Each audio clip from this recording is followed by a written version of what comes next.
Electronic measurement and instrumentation में next topic आता है एक्सपेक्टेड वैल्यू। एक्सपेक्टेड वैल्यू अर्थात किसी भी मापन यंत्र के लिए, किसी भी मेजरिंग इंस्ट्रूमेंट के लिए आपेक्षिक मान। आपेक्षिक मान वह मान होता है जिसकी सबसे ज़्यादा अपेक्षा की जाती है।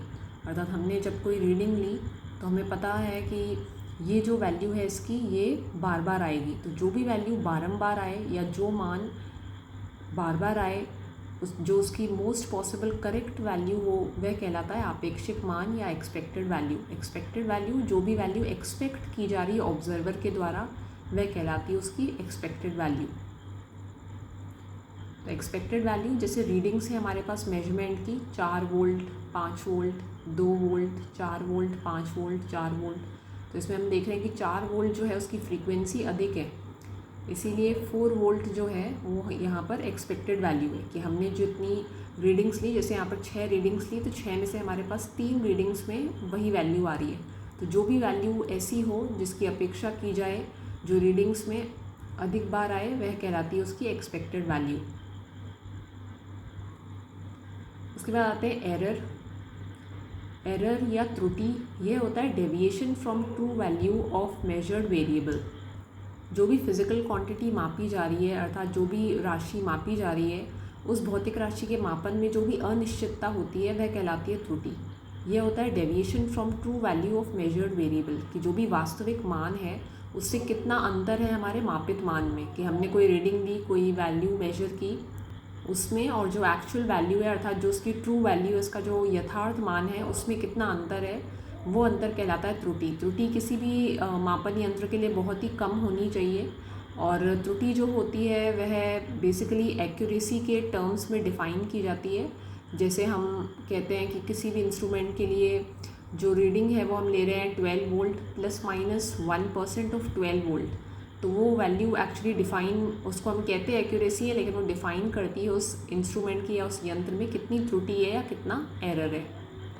100% एक्यूरेसी अचीव नहीं हो सकती है, अर्थात जो भी मापन यंत्र यूज़ हो रहा है उसमें एनवायरमेंटल एरर्स होंगे या कुछ अन्य कारणों से, जैसे रैंडम एरर्स हैं या कोई डिवाइस का एरर है या कोई ग्रॉस एरर है, तो उसके कारण कुछ प्रकार की त्रुटियां जो हैं वह उत्पन्न हो जाती हैं।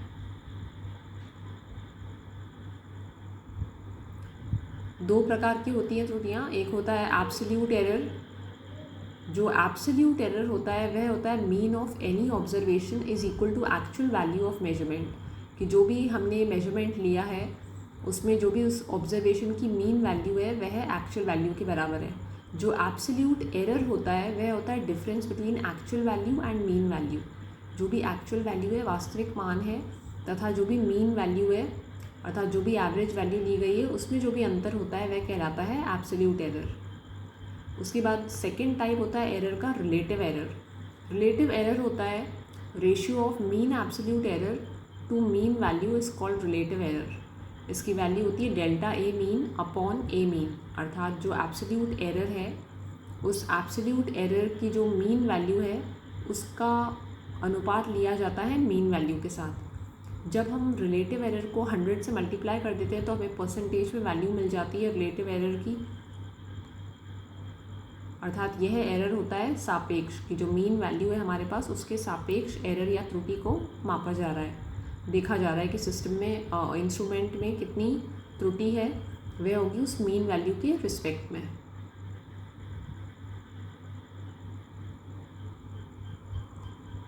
उसके बाद एरर की अगर हम परिभाषा देखें तो एरर, परसेंटेज एरर हमारे पास वैल्यू रहती है indicated value minus true value upon true value into 100।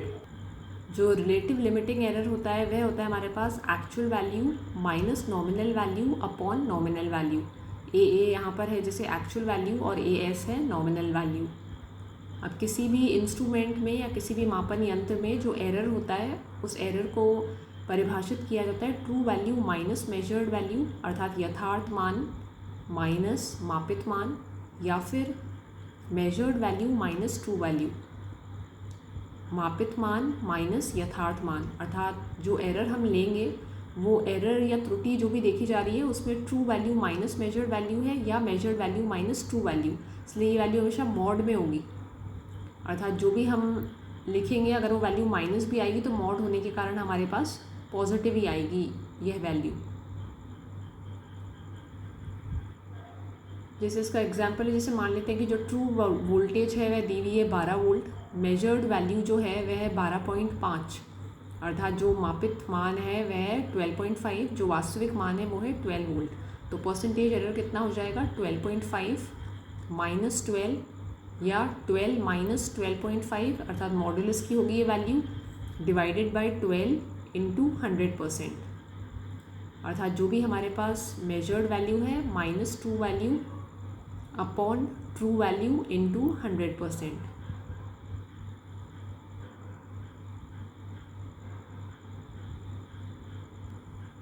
उसके बाद आता है एरर ऑफ मेजरमेंट, कि जो भी मेजरमेंट में या मापन यंत्रों में एरर्स होते हैं, उसमें एरर्स कैसे होते हैं, जैसे सिस्टमैटिक एरर है, predictable way in accordance due to conditions change, कि जो भी स्थितियां परिवर्तित हो रही है किसी भी मापन यंत्र के लिए, जिनको प्रेडिक्ट किया जा सकता है, जिनका पता लगाया जा सकता है, वह कहलाती है सिस्टमैटिक या व्यवस्थित त्रुटियाँ।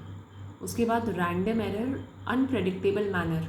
रैंडम एरर वह त्रुटियाँ होती हैं जो अनप्रेडिक्टेबल होती हैं, अर्थात जिनके बारे में जो ऑब्जर्वर है वो पता नहीं लगा सकता, वो अज्ञात कारणों से होती हैं, और इस प्रकार की त्रुटियाँ जो होती हैं उनमें केवल सावधानी रखने की आवश्यकता होती है। उसके बाद पैरासिटिक एरर। पैरासिटिक एरर होता है इनकरेक्ट एग्जीक्यूशन ऑफ मेजरमेंट के लिए, कि जो भी मापन किया जा रहा है उसका इनकरेक्ट एग्जीक्यूशन है, कि हमें जिस प्रोसेस के अंदर मापन करना है उस प्रोसेस को स्टेप वाइज हम फॉलो नहीं कर रहे हैं, और उन स्टेप्स में जैसे मान लेते हैं कि किसी मापन में 3 स्टेप्स हैं, कि स्टेप 1, स्टेप 2, स्टेप 3, तो ये इनकरेक्ट एग्जीक्यूशन है कि हम पहले स्टेप 2 परफॉर्म कर रहे हैं, फिर स्टेप 1 परफॉर्म कर रहे हैं, फिर स्टेप 3, तो इनकरेक्ट ऑर्डर के कारण पैरासिटिक एरर आ जाते हैं। एरर के या त्रुटियों के विभिन्न प्रकार होते हैं। एरर के विभिन्न प्रकार हैं कि जो एरर है वो किन कारणों से होते हैं, उसको कैसे रोका जा सकता है, तो उसके आधार पे जो एरर या त्रुटियां हैं वो मुख्यतः 3 प्रकार की होती हैं। First gross error, second systematic error, और third random error. Gross, systematic and random error. तो ग्रॉस एरर होता है difference between measured and true value due to human mistakes, अर्थात जो भी मापित मान है मेजर्ड वैल्यू, ऐसे जो भी उसकी ट्रू वैल्यू है यथार्थ मान है, इसमें जो भी अंतर आता है, जो भी डिफरेंस आता है, वह होता है ह्यूमन मिस्टेक्स के कारण, अर्थात मानवीय भूलों के कारण। उसके बाद इम्प्रॉपर यूज़ ऑफ इंस्ट्रूमेंट, कि जो भी यंत्र काम में लिया जा रहा है, जैसे वोल्ट मीटर यूज़ हो रहा है या फ्रीक्वेंसी मीटर काम में लिया जा रहा है, उसका यूज़ जो है वह प्रॉपरली नहीं किया जा रहा, सही तरीके से नहीं किया जा रहा, जिसके कारण ग्रॉस एरर सिस्टम में आ जाते हैं, अर्थात जो भी रीडिंग हम ले रहे हैं उसमें जो त्रुटि है वह मानवीय भूलों के कारण, या सिस्टम को जो पूरा तंत्र है, जो इंस्ट्रूमेंट है या यंत्र है, और ऐसे ही जो मेजरमेंट सिस्टम है, अर्थात जो भी मापन का तंत्र काम में लिया जा रहा है, उसका इम्प्रॉपर यूज़ हो रहा है, जिसके कारण ग्रॉस एरर आ जाता है।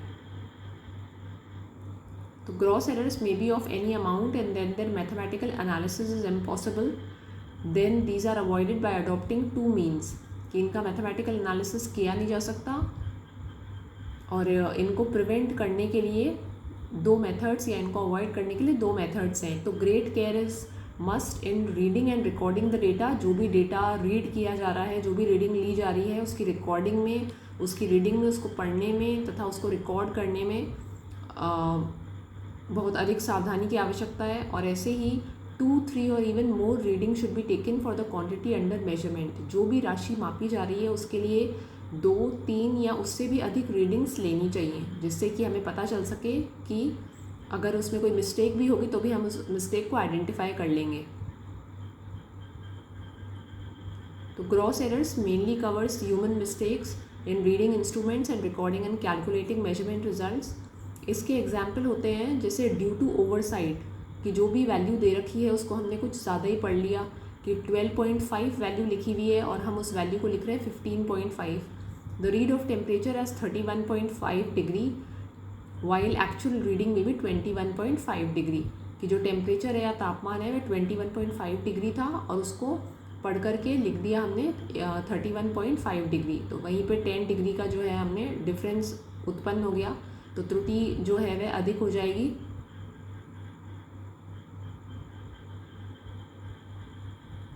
उसके बाद रीजंस ऑफ अक्रेंस, इस प्रकार के जो एरर्स होते हैं उनके अक्रेंस का अर्थात उनके होने का जो रीज़न या कारण है वह मुख्यतः होता है मानवीय भूलों के कारण, अव्यवस्थित यंत्रों के कारण। जो भी इंस्ट्रूमेंट हम काम में ले रहे हैं उसको हमने अरेंज नहीं किया है, सही से नहीं रखा है। ऐसे ही गलत गणना कि जो भी हमने उसमें गणना की है, जो भी कैलकुलेशन की है वो मिस्टेक्स हैं उसमें। ऐसे ही गलत प्रेक्षण कि जो भी रीडिंग हम लिख रहे हैं वो गलत लिख रहे हैं। इम्प्रॉपर एप्लीकेशन ऑफ इंस्ट्रूमेंट कि जो भी इंस्ट्रूमेंट हम काम में ले रहे हैं, यंत्र काम में ले रहे हैं, उसका जो एप्लीकेशन है, उसका अनुप्रयोग है, उसको इम्प्रॉपर कर रहे हैं कि प्रॉपरली उसको यूज़ नहीं कर पा रहे हैं। ऐसे ही कंप्यूटेशनल मिस्टेक कि जो भी कंप्यूटेशन है, मान लेते हैं कहीं पर कोई सूत्र काम में लेना है कि पावर जो है उसको कैलकुलेट किया जा रहा है और पावर के लिए हमें वोल्टेज चाहिए, धारा चाहिए, उसकी हमने वैल्यूज़ लिख ली और फिर उसके बाद हमने क्या किया कि जो पावर है उसके मल्टीप्लिकेशन में अर्थात जहाँ वोल्टेज और करंट को हम मल्टीप्लाई कर रहे हैं उसमें कुछ मिस्टेक कर दी, तो उसके कारण जो भी हमारे पास रीडिंग आएगी वो गलत आएगी, अर्थात उसमें त्रुटि की संभावना बनी रहेगी। उसके बाद एरर करेक्शन और प्रिवेंशन कि इस प्रकार के एरर को करेक्ट करने के लिए या सही करने के लिए या फिर प्रिवेंट करने के लिए, बचाव करने के लिए क्या किया जाना चाहिए। वही जो हमने पहले देखा कि एक तो रीडिंग्स की संख्या अधिक होनी चाहिए, मोर रीडिंग्स। ऐसे ही केयरफुल कैलकुलेशंस, जो भी कैलकुलेट किया जा रहा है, जो फॉर्मूला काम में लिया जा रहा है या जो एडिशन किया जा रहा है, सब्ट्रैक्शन या मल्टीप्लिकेशन किया जा रहा है, वो केयरफुली बहुत सावधानीपूर्वक किया जाए।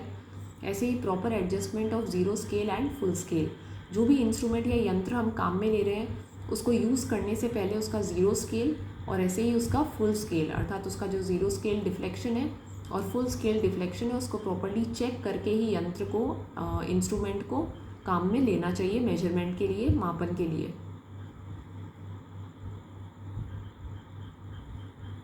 उसके बाद सिस्टमैटिक एरर। सिस्टमैटिक एरर जो होते हैं वह निश्चित प्रतिरूप के अनुसार होते हैं, ये नियमित त्रुटियां कहा जाता है इसको। ये 3 प्रकार की होती हैं।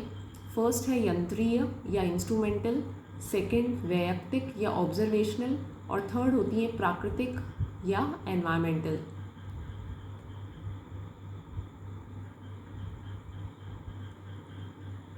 तो first instrumental error. Instrumental error जो होते हैं वो होते हैं error of a physical measure कि जो भी हम राशि माप रहे हैं उस मापन के अंदर जो भी त्रुटि आई। ऐसे ही error of a measuring mechanism, जो भी मैकेनिज्म काम में लिया जा रहा है मेजरमेंट के लिए, मापन के लिए, उसमें कुछ त्रुटि है। Error of indication of a measuring instrument, जो भी मापन यंत्र काम में लिया जा रहा है उसके डिस्प्ले में कुछ प्रॉब्लम है कि उसका डिस्प्ले जो है ख़राब है जिसके कारण एरर या त्रुटि आ रही है। ऐसे ही एरर ड्यू टू टेम्परेचर, तापमान के परिवर्तन के कारण, एरर ड्यू टू फ्रिक्शन और ऐसी एरर ड्यू टू इनर्शिया। अब इंस्ट्रूमेंटल एरर में रीजंस ऑफ अक्रेंस रहते हैं कि लोडिंग ऑफ इंस्ट्रूमेंट या मिस यूज़ ऑफ इंस्ट्रूमेंट या फिर डिफेक्टिव वॉर्न आउट पार्ट्स कि जो भी यंत्र काम में लिया जा रहा है वो इतना पुराना है कि उसमें जो स्प्रिंग्स है वे घिस चुकी हैं या अदर जो पार्ट्स हैं उसके वो वॉर्न आउट हो चुके हैं, तो उस समय उसको एज इट इज़ अगर यूज़ कर लिया तो रीडिंग्स जो हैं वो एरर जो है वह रीडिंग्स में आएगा। ऐसे ही स्प्रिंग टेंशन कि स्प्रिंग जो है उसकी टेंशन प्रॉपर नहीं है, अर्थात उसमें प्रॉपरली जो KX का फोर्स है वह नहीं लग रहा है, तो उसके कारण भी एरर या त्रुटि उत्पन्न होगी। ऑब्जर्वेशनल एरर जो होते हैं उनका रीजंस ऑफ अकरेंस होता है जैसे पैरेलैक्स एरर, जैसे जो एनालॉग इंस्ट्रूमेंट्स होते हैं उनमें जब हम जो ऑब्जर्वर है वह रीडिंग को देखता है तो अगर वह सामने खड़ा रहे तो वह रीडिंग को सही पढ़ पाता है, लेकिन अगर वह साइड में से देखेगा तो उस मिरर के पैरेलल जब नहीं खड़ा हुआ जाता है तो उस समय किसी एंगल से उसको देखने पर उसमें कुछ एरर या त्रुटि उत्पन्न हो जाती है जिसको कहा जाता है पैरेलैक्स एरर। तो वो ऑब्जर्वेशन का एरर है कि जो भी पढ़ा जा रहा है या जो भी ऑब्जर्व किया जा रहा है उसमें कुछ त्रुटि है। ऐसे ही इनकरेक्ट रीडिंग्स कि जो रीडिंग्स है वो इनकरेक्ट लिख ली तो ऑब्जर्वेशनल एरर। उसके बाद एनवायरमेंटल एरर जो भी प्राकृतिक कारणों से होते हैं, जैसे रीजंस ऑफ अकरेंस रहेगा टेम्परेचर या तापमान में कुछ परिवर्तन के कारण, प्रेशर या दाब में कुछ परिवर्तन है, या ह्यूमिडिटी वाटर वेपर के कंटेंट में कुछ परिवर्तन है, ऐसे ही मैग्नेटिक फील्ड की कोई अन्य डिवाइस हमारे मेजरमेंट यंत्र के पास पड़ी है, उसका मैग्नेटिक फील्ड उसको इफ़ेक्ट कर रहा है, उस पर प्रभाव डाल रहा है, उसके कारण रीडिंग जो है वो एरर दिखा रही है, अर्थात एरर आ रहा है रीडिंग में। उसके बाद एरर करेक्शन और प्रिवेंशन, कि ये जो हमने एरर्स देखे, environmental error, observational error, instrumental error, इनको दूर करने के लिए क्या किया जाए।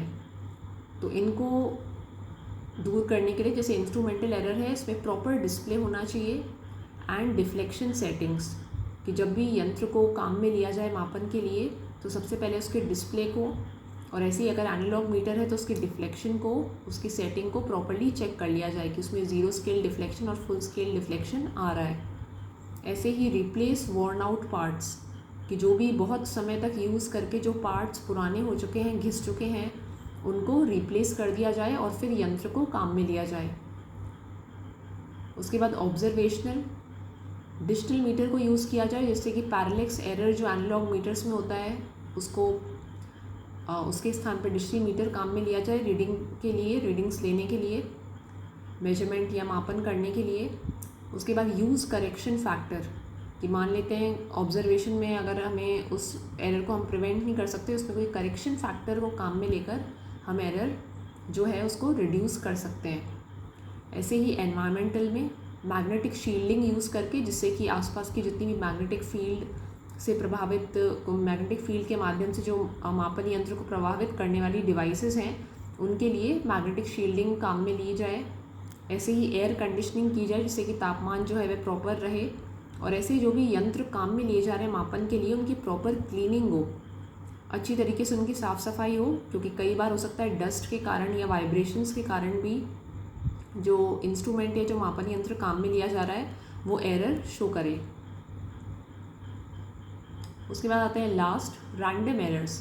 रैंडम एरर्स अर्थात यादृच्छिक त्रुटियाँ। ये यादृच्छिक त्रुटियाँ होती हैं कि हमने सारे प्रकार के एरर्स देख लिए, अर्थात इंस्ट्रूमेंटल, ऑब्जर्वेशनल, इन सब के बाद भी अगर कोई त्रुटि सिस्टम में रह जाती है जिसका कोई एक कारण नहीं होता और जिसको दूर करना पॉसिबल नहीं है, वह कहलाता है रैंडम एरर। तो the quantity being measured is affected by many happenings in the universe. We are aware for some of the factors influencing the measurement, but about the rest we are unaware. कि जो भी कुछ ऐसे factors हैं जिनके बारे में हम जानते हैं, उनको तो हम प्रिवेंट कर लेंगे, उनके बारे में तो हम देख लेंगे कि हमें क्या करेक्शन करना है, लेकिन कुछ ऐसी चीज़ें हैं, कुछ ऐसे एरर्स हैं कॉज्ड बाय हैपनिंग और disturbances about which we are unaware, कि जो भी ऐसी हैपनिंग है या ऐसी डिस्टर्बेंस है जिसके बारे में हम जानते ही नहीं है, अज्ञात कारणों से है, तो उसको हम प्रिवेंट नहीं कर सकते। इस प्रकार के एरर्स को कहा जाता है रेसिडुअल एरर्स, कि हमने सारे एरर्स देख लिए, जितना भी करेक्शन करना था कर लिया, उसके बाद भी अगर हमारे इंस्ट्रूमेंट में, मेजरमेंट में, मापन में कोई भी एरर रह जाता है तो उसको कहा जाता है रेसिडुअल एरर। रेसिडुअल का शाब्दिक अर्थ होता है बचा हुआ। तो रैंडम एरर या यादृच्छिक त्रुटि अज्ञात कारणों से होती है। इस प्रकार की त्रुटियों को कहा जाता है अनियंत्रित त्रुटि। इस प्रकार की त्रुटि को नियंत्रित नहीं किया जा सकता है। तो ये मुख्यतः होती है नॉइज़ के कारण, शोर के प्रभाव से। इसको प्रिवेंट करने के लिए स्टैटिस्टिकल एनालिसिस काम में लिया जाता है, जैसे मीन वैल्यू जो है उसको कैलकुलेट करके यूज़ किया जाता है। ऐसे ही अवेयरनेस कैन हेल्प, कि हम इस प्रकार की त्रुटि को रोकने के लिए अवेयर रहें, कि जो भी अज्ञात कारण है जिनके कारण यह त्रुटि हो रही है उसके बारे में सावधान रहें। ऐसे ही एंड रीडिंग्स के लिए मीन वैल्यू कैलकुलेट की जाती है। मान लेते हैं हमारे पास एंड रीडिंग्स हैं, तो एंड रीडिंग्स है x1 से लेकर xn तक, तो मीन वैल्यू हमारे पास हो जाएगी total readings, sum of the readings, अर्थात x1 प्लस x2 से लेकर xn तक जो सम है, टोटल है, divided by number of readings n। उसके बाद जो स्टैटिस्टिकल एनालिसिस ऑफ डेटा है इस रैंडम एरर को प्रिवेंट करने के लिए, तो उसमें जो एक्सपेरिमेंटेशन है वो experimental data is obtained in 2 forms of test. Multi sample test किया जाता है या सिंगल सैम्पल टेस्ट किया जाता है, जिसके माध्यम से स्टैटिस्टिकल एनालिसिस होता है। तो multi sample test, in this test repeated measurement of a given quantity are done using different test conditions. कि इसमें क्या होता है, रिपीटेड मेजरमेंट, बार बार मेजरमेंट किया जाता है और ये डिफरेंट टेस्ट कंडीशंस के आधार पे होता है कि जो भी हमने कंडीशन एक टेस्ट में यूज़ की उससे भिन्न कंडीशंस हम दूसरे टेस्ट में काम में लेते हैं। Such as employing different instruments, कि एक बार हमने एक इंस्ट्रूमेंट से मेजर किया फिर दूसरे इंस्ट्रूमेंट से मेजर किया। डिफरेंट वेज ऑफ मेजरमेंट, कि जो तरीके होते हैं मेजरमेंट के, मापन के, उनको परिवर्तित कर दिया। And by employing different observers, कि जो ऑब्जर्वर है अर्थात जो रीडिंग ले रहा है, जो उस पूरे डिस्प्ले पर जो भी आउटपुट आ रहा है उसको देख रहा है, उनको चेंज कर दिया या परिवर्तित कर दिया।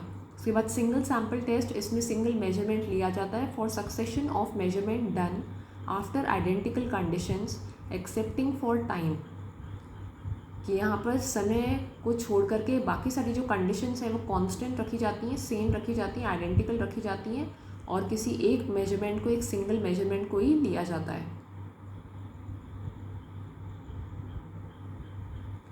उसके बाद अरिथमेटिक मीन, जो मीन वैल्यू कैलकुलेट की जाती है, best approximation that can be made of a number of readings of the same quantity is arithmetic mean. इसको मीन वैल्यू भी कहा जाता है। इस मीन में क्या किया जाता है, it is computed by summing all the values and dividing by number of measurements, कि हमने सबसे पहले सम कर लिया, ऐड कर दिया सारी वैल्यूज़ को, सारी रीडिंग्स को, और उसके बाद डिवाइड कर दिया नंबर ऑफ मेजरमेंट्स से। उसके बाद आता है सेंसिटिविटी। सेंसिटिविटी जो होती है वह कहलाती है सुग्राह्यता। सेंसिटिविटी या सुग्राह्यता होती है संकेत में परिवर्तन, यह होती है किसी भी संकेत में आउटपुट और इनपुट में कितना चेंज हो रहा है।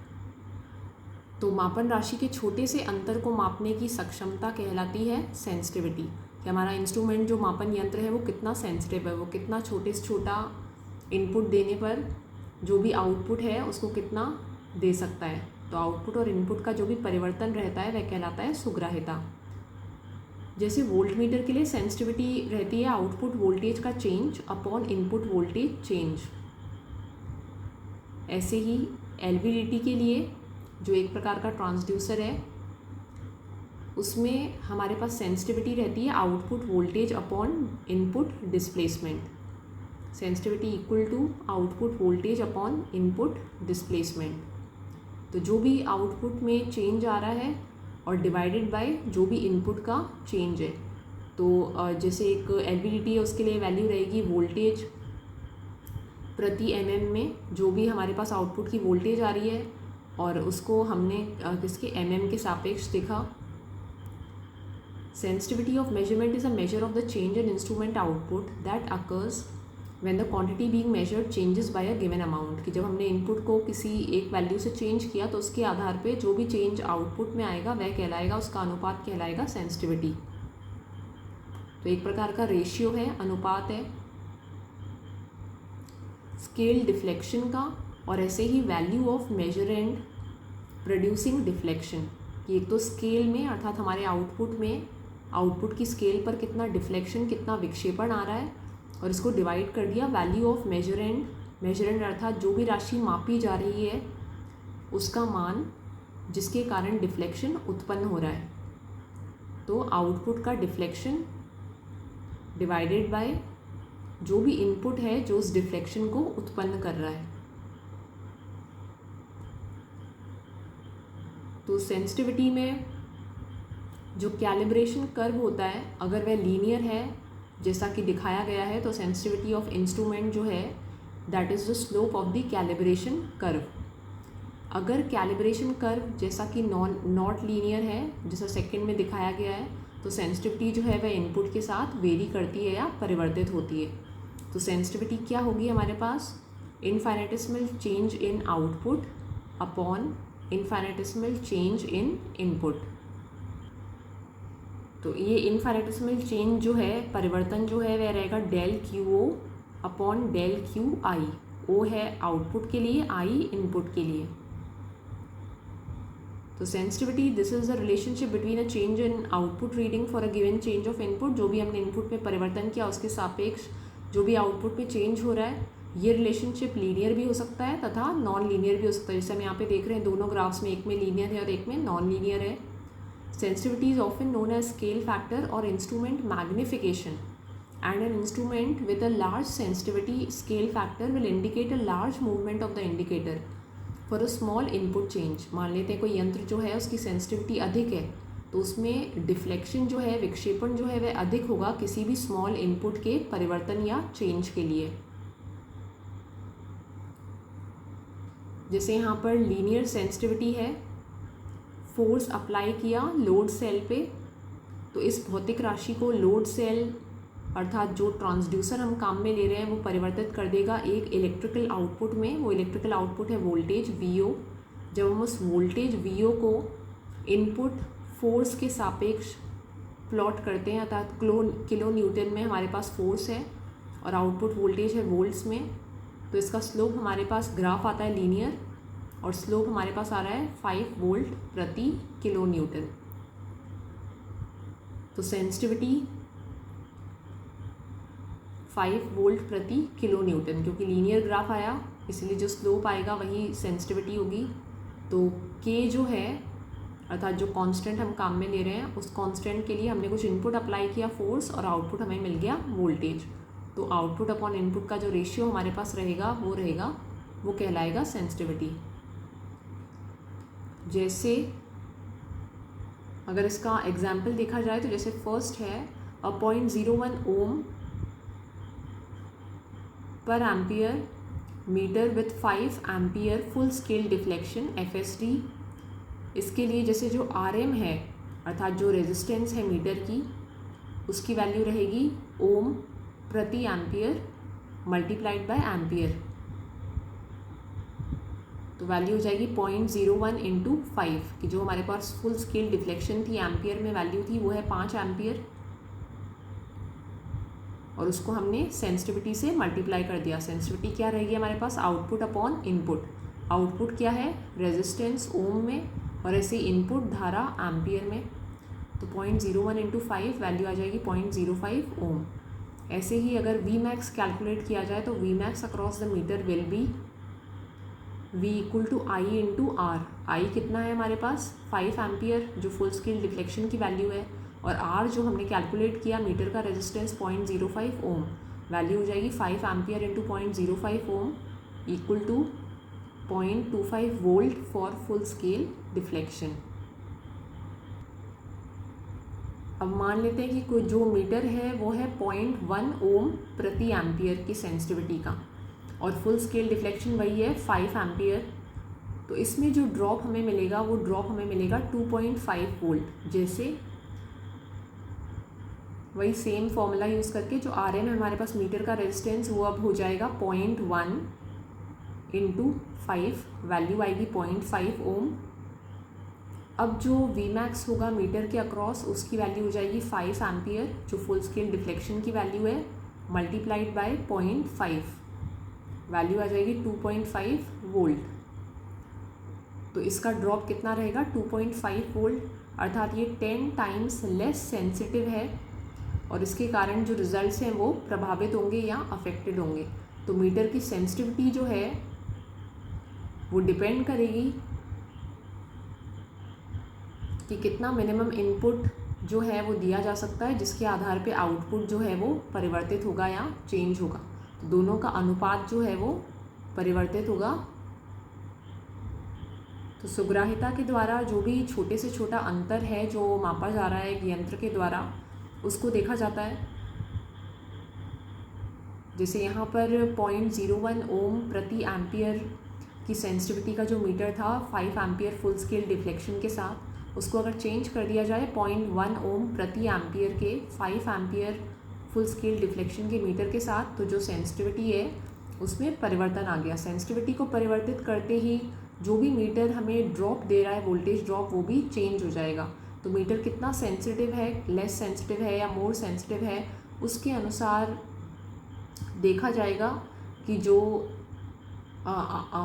हमारे पास आउटपुट और इनपुट है उन वैल्यूज़ में क्या परिवर्तन आ रहा है, क्या चेंज आ रहा है, कि हमारा मीटर कितना सेंसिटिव है।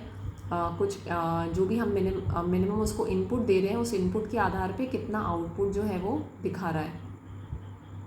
तो लीनियर कैरेक्टरिस्टिक्स में जो भी स्लोप आएगा इसका वो स्लोप हमारे पास आएगा सेंसिटिविटी के बराबर या सुग्राहिता के बराबर। और जो नॉन लीनियर है उसमें हमारे पास स्लोप जो है वो सुग्राहिता के बराबर नहीं आएगा।